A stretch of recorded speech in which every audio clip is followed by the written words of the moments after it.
We're going to have much more on how this system in the Great Lakes will affect the eastern half of the country in your weekly planner at 20 past the hour. But first, Mike has a look at a plan that will bring cleaner air to your child's school bus.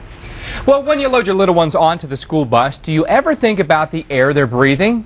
The school bus could be sending out dangerous pollutants. The Weather Channel's climate expert, Dr. Heidi Cullen, has more on a simple solution to help clear the air. For many American kids, every school day begins and ends with a long bus ride. Like when I'm riding on the bus, sometimes I feel lightheaded. I don't know if it's from the fumes. Many of these buses burn diesel, and that emits tiny particles of soot. The smaller the diesel soot particle, the further into the lung it goes and the more it can become embedded.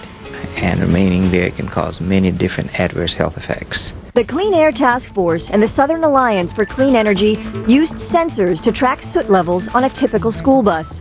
Kids Against Pollution, an Atlanta volunteer group, helped collect data inside and outside the bus. Coming from the back of the bus. 0.61. And as the bus goes by, you'll see that the particles spike way up in concentration right here as the bus goes by. And as the bus clears the area, the particle concentration goes back down. The solution? Replace the muffler with a filter device and switch to ultra-low sulfur fuel. 0.08. 0.08 on that. Yeah, that's really dropped off. Here we have the same bus now retrofitted with a diesel particle filter and using ultra-low sulfur diesel fuel. And as the bus pulls away and pulls by the monitor, we're going to see that there's essentially no rise in the particulate matter, indicating that we cleaned up the particles coming out of that bus completely. The biggest hurdle we have would be money. That's an understatement. But money doesn't stand in the way of safety. Safety's first. Safety's clean air.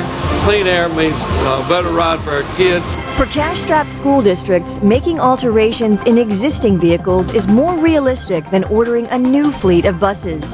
For the Weather Channel, I'm Dr. Heidi Cullen. Well, whether your children are getting to school by bus, car, or bike, we're going to have your morning forecast coming up. And as always, at 20 past the hour,